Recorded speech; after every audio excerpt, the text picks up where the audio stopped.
ಗುಲಾಬ್ಗಂಜ್ ಎಂಬ ಊರಿತ್ತು. ಅಲ್ಲಿ ಜೀತು ಎಂಬ ವ್ಯಕ್ತಿ ತನ್ನ ಹೆಂಡತಿಯಾದ ಶೀಲಾ ಜೊತೆ ವಾಸಿಸ್ತಾ ಇದ್ದ. ಜೀತು ಊರಲ್ಲಿ ಪಾಯಸ ಮಾರ್ಕೊಂಡು ವ್ಯಾಪಾರ ಮಾಡ್ತಾ ಇದ್ದ. ಜೀತು ಇರೋ ಅಂಗಡಿ ಮುಂದೆನೆ ರವಿ ಕೂಡ ಪಾಯಸ ವ್ಯಾಪಾರ ಮಾಡ್ತಾ ಇದ್ದ. ಪಾಯಸ ತಗೊಳ್ಳಿ, ರುಚಿ ರುಚಿಯಾದ ಪಾಯಸ ತಗೊಳ್ಳಿ. ಒಂದು ಪ್ಲೇಟ್ ತಗೊಂಡ್ರೆ ಇನ್ನೊಂದ್ ಪ್ಲೇಟ್ ತಗೊಂತೀರಾ? ನಾನ್ ಮಾಡ್ತಾ ಇದೀನಿ ಪ್ರಪಂಚದಲ್ಲೇ ಚೆನ್ನಾಗಿರುವಂತ ಪಾಯಸನ.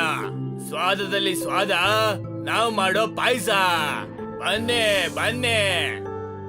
ಊರಿನ ಜನರು ರವಿ ಅಂಗಡಿ ಮುಂದೆನೆ ಪಾಯಸ ತಿಂತಾ ಇದ್ರು. ಅದನ್ನ ನೋಡಿ ಜೀತು ಬೇಜಾರ್ ಮಾಡ್ಕೊಂಡು ಮನೆಗೆ ಹೋಗ್ತಾ ಇರ್ತಾನೆ. ಅಷ್ಟ್ರಲ್ಲಿ ಜೀತು ರವಿಯನ್ನ ಜೋರಾಗಿ ಕೂಗ್ತಾನೆ. ಜೀತು, ಜೀತು, ಬಾರಪ್ಪ ಇಲ್ಲಿ. ಏನು ವ್ಯಾಪಾರ ಚೆನ್ನಾಗಿಲ್ವಾ ಇವತ್ತು?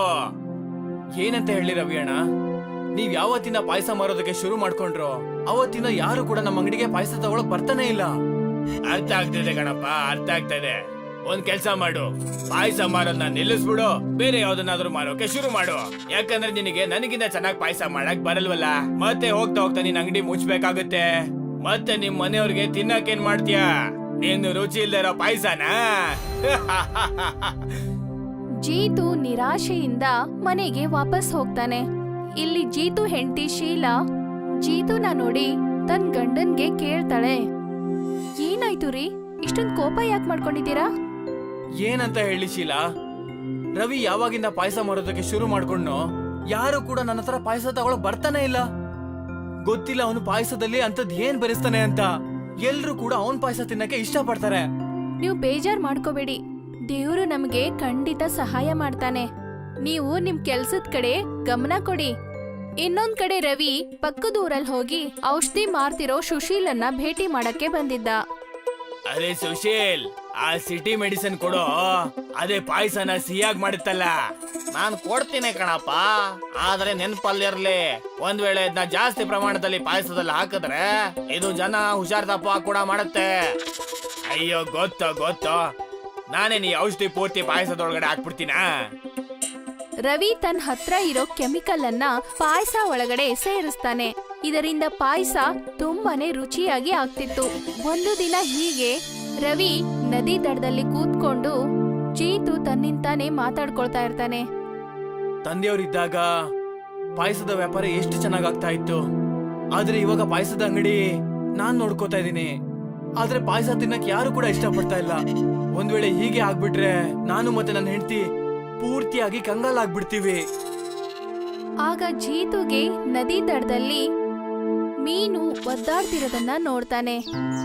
ಅಯ್ಯೋ, ಬಹುಶಃ ಈ ಮೀನು ನದಿಯಿಂದ ಮಿಸ್ ಆಗಿ ಆಚೆ ಬಂತು ಅನ್ಸುತ್ತೆ. ನಾನು ಈಗ್ಲೇ ಆ ಮೀನನ್ನ ನದಿಗೆ ವಾಪಸ್ ಬಿಡ್ತೀನಿ. ಜೀತು ಆ ಮೀನನ್ನ ತಗೊಂಡು ನದಿ ಒಳಗಡೆ ಬಿಡ್ತಾನೆ. ಆಗ ಆ ಮೀನು ಒಂದು ಸುಂದರವಾದ ಮಸ್ತ ಕನ್ಯೆಯಾಗಿ ಬದಲಾಗ್ತಾಳೆ. ಅವಳ ಕೂದಲಲ್ಲಿ ಗುಲಾಬಿ ಹೂಗಳು ಇರುತ್ತೆ. ತುಂಬಾನೇ ಧನ್ಯವಾದ ನಿಮ್ಗೆ, ನೀವು ನನಗೆ ತುಂಬಾನೇ ಸಹಾಯ ಮಾಡಿದ್ರಿ. ತುಂಬಾ ವರ್ಷಗಳ ಹಿಂದೆ ಒಬ್ಬ ಋಷಿ ನನ್ಗೆ ಶಾಪ ಕೊಟ್ಟಿದ್ರು. ಅವ್ರು ನನಗೆ ಹೇಳಿದ್ರು, ಎಲ್ಲಿವರೆಗೂ ಒಬ್ಬ ಒಳ್ಳೆ ವ್ಯಕ್ತಿ ನಿನ್ಗೆ ಸಹಾಯ ಮಾಡಲ್ವೋ ಅಲ್ಲಿವರೆಗೂ ನಿನ್ನ ಶಾಪ ಕೊನೆಗೊಳ್ಳಲ್ಲ ಅಂತ. ಇವತ್ ನೀವು ನನಗೆ ಸಹಾಯ ಮಾಡಿ ನನ್ ಮೇಲಿರೋ ಶಾಪನ್ನ ಕೊನೆಗೊಳಿಸ್ಬಿಟ್ರಿ. ನಿಮ್ಗೆ ನನ್ನಿಂದ ತುಂಬಾನೇ ಧನ್ಯವಾದ ಜೀತು. ಕೇಳಿ, ನಿಮ್ಗೇನ್ ಬೇಕು ಅಂತ ನಾನ್ ನಿಮ್ಗೆ ಸಹಾಯ ಮಾಡ್ತೀನಿ. ಒಂದ್ ವೇಳೆ ನೀವು ನನಗೆ ಏನಾದ್ರೂ ಸಹಾಯ ಮಾಡ್ಬೇಕು ಅಂದ್ರೆ ನನ್ಗೇನ್ ಸಹಾಯ ಮಾಡಿ ಅಂದ್ರೆ ನನ್ನ ಪಾಯಸ ಚೆನ್ನಾಗಿ ಮಾರಾಟ ಆಗ್ಬೇಕು. ಮತ್ಸ್ಯಕನ್ಯೆ ತನ್ನ ಕೂದಲಲ್ಲಿರೋ ಗುಲಾಬಿಯನ್ನ ತೆಗೆದು ಜೀತುಗೆ ಕೊಡ್ತಾಳೆ. ಇದನ್ನ ನೀವು ಇಟ್ಕೊಳ್ಳಿ. ಈ ಗುಲಾಬಿಯ ದಳಗಳನ್ನ ನೀವು ಮಾಡೋ ಪಾಯಸದಲ್ಲಿ ಹಾಕಿ ಊರಲ್ಲಿ ವ್ಯಾಪಾರ ಮಾಡಿ. ಇದು ಅಂತ ಇಂತ ಗುಲಾಬಿ ಅಲ್ಲ. ನೀವಿದನ್ನ ನಿಮ್ ಪಾಯಸದಲ್ಲಿ ಹಾಕಿದ್ರೆ ನಿಮ್ ಪಾಯಸ ಪ್ರಪಂಚದಲ್ಲೇ ತುಂಬಾ ರುಚಿಯಾಗಿರೋ ಪಾಯಸ ಆಗಿರುತ್ತೆ. ಇದನ್ನ ಯಾವತ್ತೂ ಕೆಟ್ಟ ಕೆಲ್ಸಕ್ಕೆ ಉಪಯೋಗ ಮಾಡಬೇಡಿ, ಇಲ್ಲ ಅಂದ್ರೆ ಈ ಗುಲಾಬಿ ಹೂ ಉಲ್ಟಾ ಕೆಲ್ಸ ಮಾಡ್ಬಿಡುತ್ತೆ. ಮಸ್ತಕನ್ನೇ ಇಷ್ಟ ಹೇಳಿ ನದಿ ಒಳಗಡೆ ಸೇರ್ಕೊಂಡ್ಬಿಡ್ತಾಳೆ. ಜೀತು ಆ ಗುಲಾಬಿನ ತಗೊಂಡು ತನ್ನ ಮನೆಗೆ ಬರ್ತಾನೆ. ಮಾರನೇ ದಿನ ಬೆಳಿಗ್ಗೆ ಇಬ್ರು ಪಾಯಸದ ಅಂಗಡಿನ ಓಪನ್ ಮಾಡ್ತಾರೆ. ಜೀತು ತನ್ನ ಪಾಯಸದಲ್ಲಿ ಆ ಗುಲಾಬಿಯ ಹೂಗಳ ದಳಗಳನ್ನ ಮಿಕ್ಸ್ ಮಾಡ್ತಾನೆ. ಸಿಹಿಯಾದ ಪಾಯಸದ ಖಜಾನೆ ಇದು. ಗುಲಾಬಿ ಪಾಯಸದ ರುಚಿನೇ ಬೇರೆ, ಸ್ವಾದಭರಿತವಾಗಿದೆ ಮತ್ತೆ ನಿಮ್ಮ ಹೃದಯ ಮುಟ್ಟುತ್ತೆ. ಗುಲಾಬಿಯ ಪಾಯಸ ಎಲ್ರಿಗೂ ಸಿಗುತ್ತೆ. ಬನ್ನಿ ಬನ್ನಿ ಮತ್ತೆ ಗುಲಾಬಿಯ ಪಾಯಸವನ್ನ ತಿನ್ನಿ. ಇದು ಯಾವ ಪಾಯಸ ಅಣ್ಣ? ಯಾವತ್ತು ಕೇಳೇ ಇಲ್ವಲ್ಲ. ಗುಲಾಬಿ ಪಾಯಸನ ನಾನು ಕೂಡ ಕೇಳೇ ಇಲ್ಲ. ಬಾ ಹೋಗ್ಬಿಟ್ಟು ರುಚಿ ನೋಡೋಣ. ಆ ಊರಲ್ಲಿರೋ ಇಬ್ರು ವ್ಯಕ್ತಿಗಳು ಜೀತು ಹತ್ರ ಹೋಗ್ತಾರೆ. ಜೀತು, ಒಂದ್ ಪ್ಲೇಟ್ ಪಾಯಸ ಕೊಡಪ್ಪ. ಯಾವತ್ತು ಕೂಡ ಇಂಥ ಪಾಯಸದ ಬಗ್ಗೆ ಕೇಳೇ ಇಲ್ವಲ್ಲ. ಹಾ, ಈಗಲೇ ಕೊಡ್ತೀನಿ. ಜೀತು ಅವರಿಬ್ರಿಗೂ ಒಂದೊಂದು ಪ್ಲೇಟು ಪಾಯಸನ ಕೊಡ್ತಾನೆ. ಅದನ್ನ ಅವರಿಬ್ರು ತಿಂದು ಅವರಿಬ್ರಿಗೂ ತುಂಬಾನೇ ಆಶ್ಚರ್ಯ ಆಗುತ್ತೆ. ಅರೆ, ಇದಂತೂ ತುಂಬಾ ಸ್ವಾದಿಷ್ಟವಾದ ಪಾಯಸ. ನಾನು ಯಾವತ್ತೂ ಕೂಡ ಇಂಥ ಪಾಯಸ ತಿಂದೇ ಇಲ್ಲ. ನೀನ್ ಪಾಯಸದ ಬಗ್ಗೆ ಮಾತಾಡ್ತಾ ಇದ್ಯಾ? ನಾನು ಕೂಡ ಇದಕ್ಕೂ ಮುಂಚೆ ಇದಕ್ಕಿಂತ ರುಚಿಯಾಗಿ ಯಾವ್ದು ತಿಂದೇ ಇಲ್ಲ. ಅಣ್ಣ ಕೊಡಿಲಿ, ಇನ್ನು 2 ಪ್ಲೇಟ್ ಕೊಡಿಲಿ. ನಾನಿವ ದಿನ ಪೂರ್ತಿ ಪಾಯಸನೇ ತಿನ್ಕೊಂಡಿದ್ಬಿಡ್ತೀನಿ. ಕೊಡಪ್ಪ ಇಲ್ಲಿ, ನನಗೆ 2 ಪ್ಲೇಟ್ ಕೊಡು. ಜೀತು ಅಂಗಡಿ ಮುಂದೆ ಇನ್ನೂ ಜನ ಬಂದು ಸೇರ್ತಾರೆ. ನಿಧಾನವಾಗಿ ಊರಲ್ಲೆಲ್ಲ ಜೀತು ಪಾಯಸದ ಬಗ್ಗೆ ಚರ್ಚೆ ನಡೆಯೋಕೆ ಶುರು ಆಗುತ್ತೆ. ರವಿ ಇದನ್ನೆಲ್ಲ ನೋಡಿ ಪಕ್ಕದ ಊರಲ್ಲಿ ಇರೋ ಸುಶೀಲ್ ಹತ್ರ ಹೋಗಿ ಕೇಳ್ತಾನೆ. ಅಲ್ಲ ಕಣೋ, ನೀನ್ ಎಂತ ಔಷಧಿ ಕೊಟ್ಟೆ ಹೋದ್ಸಲ? ಸರಿಯಾಗಿ ಕೆಲ್ಸನೇ ಮಾಡ್ತಾ ಇಲ್ಲ. ಎಲ್ರು ಹೋಗಿ ಆ ಜೀತು ಅಂಗಡಿಲೇ ಪಾಯಸ ತಿಂತಾ ಇದಾರೆ. ಏನೇನಾದ್ರೂ ಇದಕ್ಕಿಂತ ಒಳ್ಳೆ ಔಷಧಿನ ಅವನಿಗೆ ಕೊಟ್ಟಿಲ್ಲ ತಾನೆ? ಏನಂತ ಮಾತಾಡ್ತಾ ಇದಾರೆ ಸಾಹೇಬ್ರೆ? ನಾನ್ ಯಾವ್ದೇ ಔಷಧಿ ಕೂಡ ಅವನಿಗೆ ಮಾರಿಲ್ಲ. ಮತ್ತೆ ಅವನ ಪಾಯಸದ ಬಗ್ಗೆ ಇಡೀ ಊರ್ನವರೇ ಮಾತಾಡ್ತಾ ಇದ್ದಾರೆ. ನನ್ಗೆ ಗೊತ್ತಾಗ್ತಾನೆ ಇಲ್ಲ ಅವನು ಈ ಗುಲಾಬಿ ಪಾಯಸನ ಹೇಗ್ ಮಾಡ್ತಾ ಇದ್ದಾನೆ ಅಂತ. ನಾನ್ ಕೇಳ್ಪಟ್ಟೆ ಅವನ ಹತ್ರ ಯಾವ್ದೋ ಜಾದುವಿನ ಗುಲಾಬಿ ಇದೆ ಅಂತ. ಅದ್ರ ದಳಗಳನ್ನ ಹಾಕ್ಬಿಟ್ಟು ಅವನು ಪಾಯಸ ಮಾಡ್ತಾನಂತೆ. ಒಂದ್ ವೇಳೆ ಹಾಗಿದ್ದಿದ್ರೆ ಇಷ್ಟೊತ್ತಿಗಾಗ್ಲೇ ಅವನು ದಳಗಳೆಲ್ಲ ಖಾಲಿ ಆಗ್ಬೇಕಾಗಿತ್ತಲ್ವಾ? ನಾನ್ ಹೇಳೋದು ಅರ್ಥ ಆಗ್ತಿಲ್ವಾ ನಿನ್ಗೆ? ಅದ್ಯಾವ್ದೋ ಜಾದುವಿನ ಗುಲಾಬಿ ಅಂತೆ. ದಳಗಳನ್ನ ಕೀಳ್ತಿದ್ದಾಗೆ ಹೊಸ ದಳಗಳು ಮತ್ತೆ ಉದ್ಭವ ಆಗುತ್ತಂತೆ.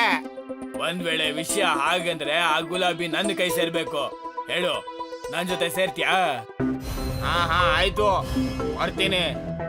ಆದ್ರೆ ನೀನ್ ಮಾಡ್ತೀಯಲ್ಲ ಪಾಯಸ, ಅದ್ರಲ್ಲಿ ಅರ್ಧದಷ್ಟು ಲಾಭ ನನಗ್ ಸೇರ್ಬೇಕು.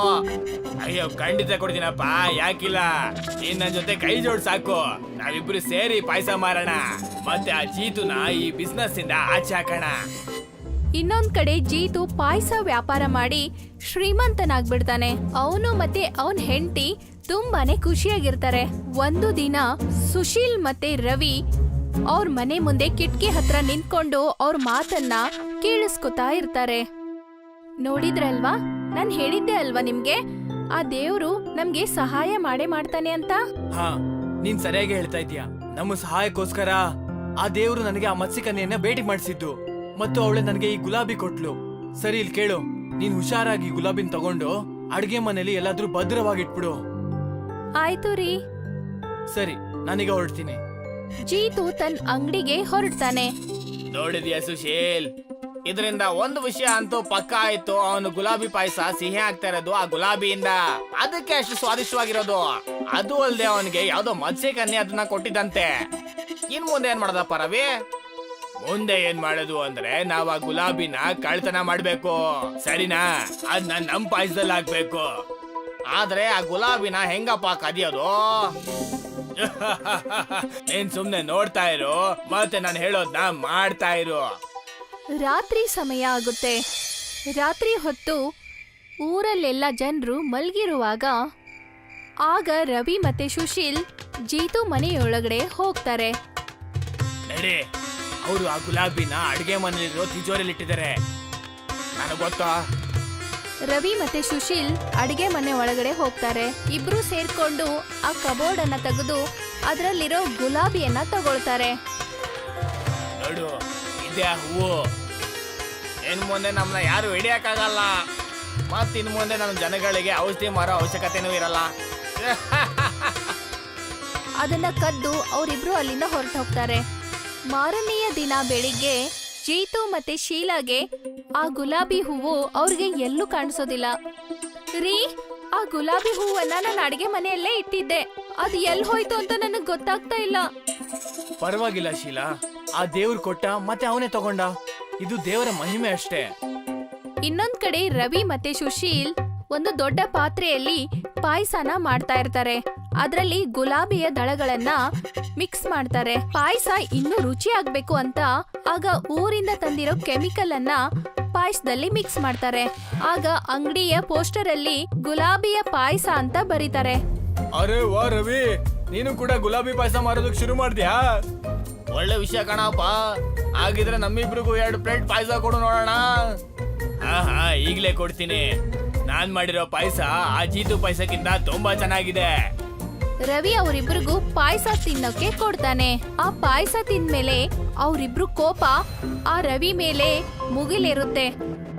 ನನ್ನ ಜೀವನದಲ್ಲೇ ಇಂಥ ಕೆಟ್ಟ ಪಾಯಸನ ಯಾವತ್ತೂ ತಿಂದೇ ಇಲ್ಲ. ನಾನಿನ್ ಮುಂದೆ ನಿನ್ನ ಹತ್ರ ಪಾಯಸನೇ ತಗೊಳಲ್ಲಪ್ಪ. ನೀನು ಪಾಯಸ ನೀನೇ ಕುಡ್ಕೊಂಡ್ ಕೂತ್ಕೋ.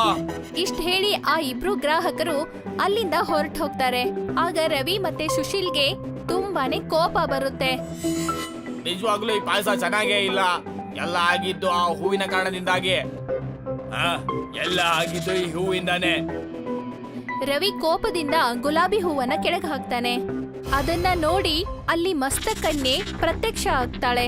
ನೀವಿಬ್ರು ಸ್ವಾರ್ಥಿಯಾಗಿದ್ದೀರಾ. ನಿಮ್ಮ ಸ್ವಾರ್ಥಕ್ಕೋಸ್ಕರ ನೀವಿಬ್ರು ಸೇರ್ಕೊಂಡು ಒಬ್ಬ ನಿಯತ್ತಾಗಿರೋ ಮನುಷ್ಯನಿಂದ ಕದ್ಬಿಟ್ರಿ. ನಾನ್ ನಿಮ್ಮನ್ನ ಸುಮ್ನೆ ಬಿಡಲ್ಲ. ಈಗ್ಲೇ ನೀವಿಬ್ರು ಬೆಕ್ಕಾಗಿ ಬದ್ಲಾಗ್ತೀರಾ.